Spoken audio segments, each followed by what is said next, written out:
What's going on, guys? Welcome back. So today I want to talk about anxiety and the fear of cancer. This is something that I definitely struggled with in my past when I was going through my anxiety disorder, my panic disorder, my health anxiety, which I've talked about a million times on this channel. I worried about my health a lot, and one of the reasons that I worried about my health a lot was because I was having a lot of anxiety symptoms. This video, unfortunately, is inspired by my grandmother. Today we found out that she has colon cancer. We don't know the extent of it, but it's been a busy past week with her, and I just wanted to kind of, let you guys know that these things are going to continue to happen in your life even whenever you do recover from anxiety. So it's important that we kind of handle these fears, prepare ourselves, because I know if this was like 8 or 9 years ago, if I would have found out that my grandmother had cancer, I would have been a complete wreck as far as, oh my God, this means I'm gonna get that same cancer. I would have started to feel the symptoms that she was feeling. My anxiety would have flared up so bad. I would have been under the assumption that I'm next. No matter what my age was, what my risk factors were, just hearing stories about other people having cancer, it completely would escalate my anxiety in general, my health anxiety. So just know that whenever you get past health anxiety and stuff, and you're in a much better place, or if you're at least managing it greatly, there are going to be adversities. You're going to have people in your life pass away. You're going to have people in your life that get cancer, and it's going to test you, And today was one of those tests, and I've handled it extremely well, considering the circumstances. My grandmother was a huge part of my childhood, and she's been sick for a few months. She's been sick for a few months, and we've been kind of waiting on answers with that. She went to go get a procedure done, a colonoscopy. She had to be put under a little bit, and she never was able to get her O2 levels back up, so she's actually been on a ventilator for the past 5 days. So we're trying to navigate through that. Can't imagine being put on a ventilator regardless, but then to get over that, and then to be told, oh, by the way, you also have cancer and you have to fight that. So I just ask you guys to send prayers. If you're not religious, send good vibes, just best wishes and good thoughts. I believe in good energy, so if you can do that, that would be amazing. So I think there are 3 primary health issues, health problems, diseases that people with anxiety, especially health anxiety, fear. We got the heart stuff, the heart anxiety, the cardiophobia. I had that 2 to 2.5 years of my anxiety journey. Typically, a lot of people that deal with this deal with it towards the front end of their anxiety, because that's whenever things are really, really aggressive. It's new, it's fresh, so it's extra scary, which means we tend to go into fight or flight, have more anxiety attacks, panic attacks. So we get the high heart rate, the high blood pressure, the muscle tension causes the chest pain. We get the numbness and tingling due to the redirected blood flow. Anxiety is really involved with our heart because it's trying to pump more blood and oxygen to the rest of our bodies so we can actually fight or run away from something. We're going into survival mode. So a lot of people deal with the heart anxiety stuff. That was probably honestly the worst part of my anxiety disorder, was dealing with that. And then there's a lot of people, and I coach a lot of people, and I see it in the comments, we fear the neurological stuff. I went through a phase of where I was like almost certain that I had MS, but MS, ALS, Parkinson's, a lot of anxiety symptoms mimic those things as well. So when I got past my heart anxiety, I thought I was finished with all of this. But guess what? I didn't make any tremendous changes. If you're watching this right now, you're gonna get past whatever set of symptoms that you're dealing with right now, whether it be because of just time, you finally are like, well, it would have killed me by now, or finally you're gonna accept that reassurance or, that test that you got to confirm that it's anxiety, right? Or some of you are just gonna get tired of worrying about these symptoms and they're gonna finally fade away because you're showing less fear. But what happens when we feel something down the road, whether it's caused by your residual anxiety, or if it's just you getting a cold, or just feeling something weird in your body? It's in my belief that our sensitivity carries on a pretty good amount of time, from like weeks to months after we finally gain acceptance that anxiety is causing the set of symptoms that we're dealing with right now. And since we're still in that vulnerable state, we're still going to feel things a lot more than this average person over here, right? Because we were so symptom focused before, we get really good at listening to everything that's going on in our bodies. So when I got past my heart anxiety, I would still feel chest pains and stuff, but guess what? I got this new swag. I'm like, man, I don't think that this is a heart problem. I mean, I accept 100% now. So they kept on fading. And I would still feel things here and there, but I remember particularly this one day, I had some pain right here on my lower right side. And I think overall, like the first few hours to like the first day, I was like kind of chill with it.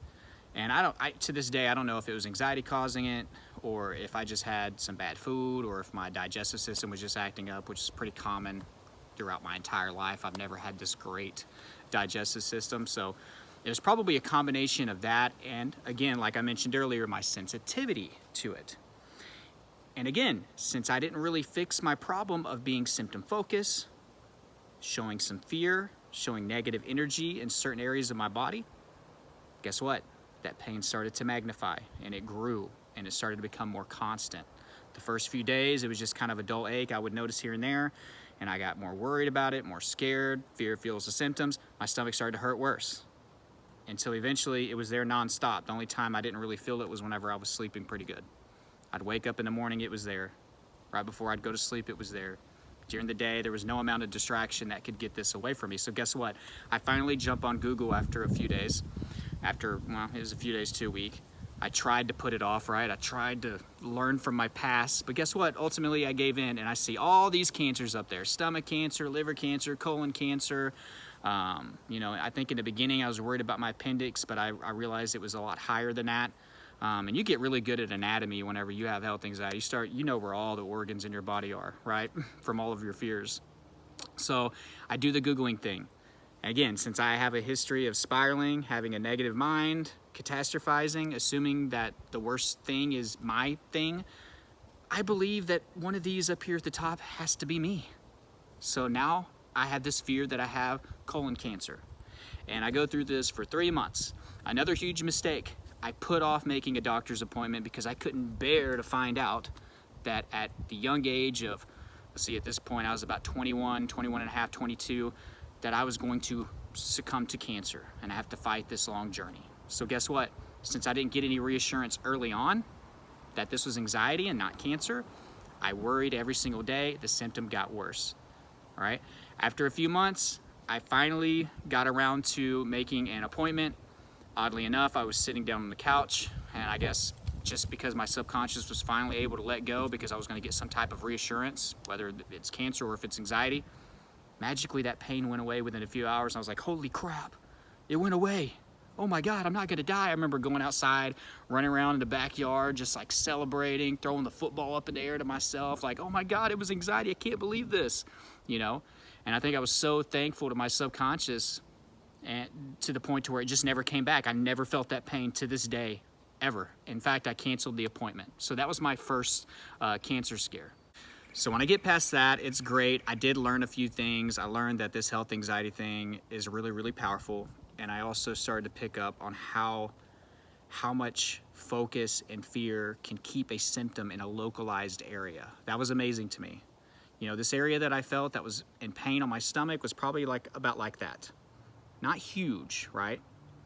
You know, and I thought that if I was anxious and worried about my stomach, like the whole area would hurt. So whenever it was more localized, it scared me even more. But the focus can even cause pain in a small area. At least it did in my situation. So I started to figure out the power of focusing and how localized your pain can be from anxiety. I was reinforced that, you know, fear is really fueling these symptoms. And I also realized like this health anxiety thing is a lot more serious than I thought. And I just hope and pray to God that I'm done with it, okay? But all the other things that I did and was struggling with didn't fix any of them. So guess what? I was still in a sensitive state. Time goes on. I'm feeling, you know, different things, having sensations, a lot of mini scares, you know, just always focusing on symptoms. I was symptom focused all the time. Get some throat pain one day, and it's a deeper throat pain than anything I've experienced really. And whenever I say that, I'm talking about like I've had cold and sinus infections and had scratchy throat. It was a little deeper than that. And you know, my thoughts are like, this isn't a cold. Oh my God, why is that pain deep down there? And then I started to think throat cancer. I'm telling you, this was even scarier to me than the stomach thing that lasted 3 months, and that scared the crap out of me. I Googled immediately. I read all these symptoms. It was confirming some of the other issues that I was dealing with, and I was like, oh, you can feel it when you swallow. It feels like something's in there. So I started getting like this lump in the throat feeling, which was just globus hystericus. So it was coupled with the pain.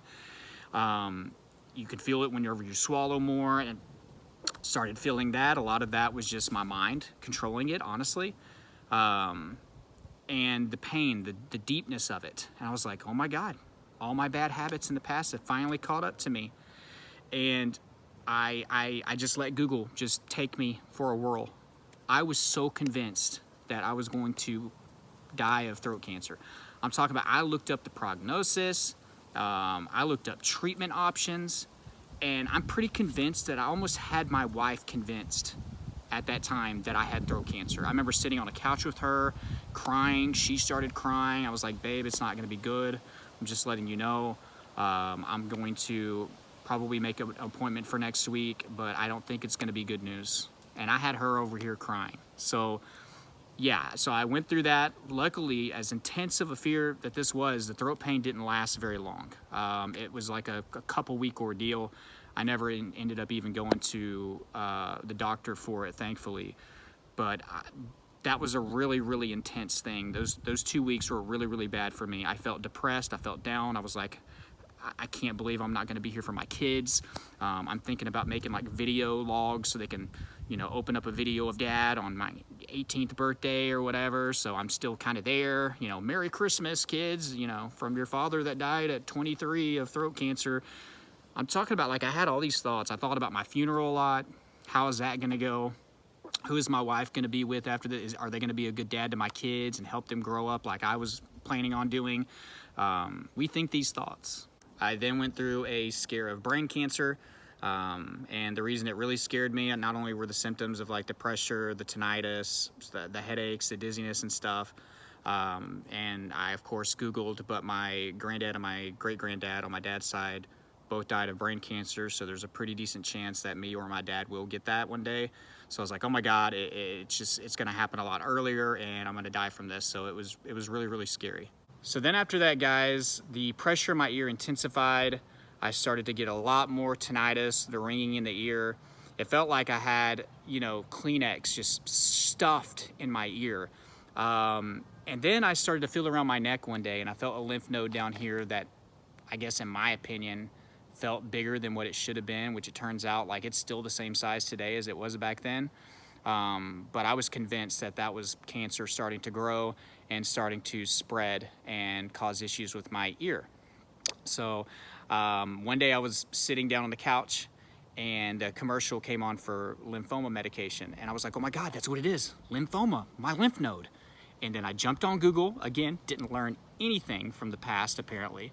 And then I was like, yep, that's what I got. That's what I got. It's just slowly growing. So I start making appointment after appointment with ENTs. They're all denying me CAT scans or saying nothing feels off, but I don't believe them. I feel like I'm being misdiagnosed. I even got an ear pressure test. They said it was 1 tick off and that I shouldn't be feeling what I'm feeling as far as pressure goes. But I did. Like I said, I felt like something was stuffed down there. And guess what, guys? That was how sensitive I was to being just a tick off pressure-wise in my right ear. So guess what? After that, I was done. Believe it or not, I was done. I changed my relationship with death. I use it as motivation to actually help me get the most out of my day.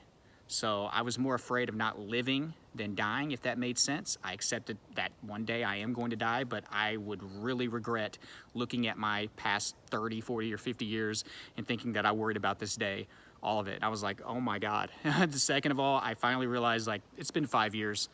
I haven't died. I keep waking up every day. I'm exhausted from this. I'm tired of worrying. So that kind of helped me as well.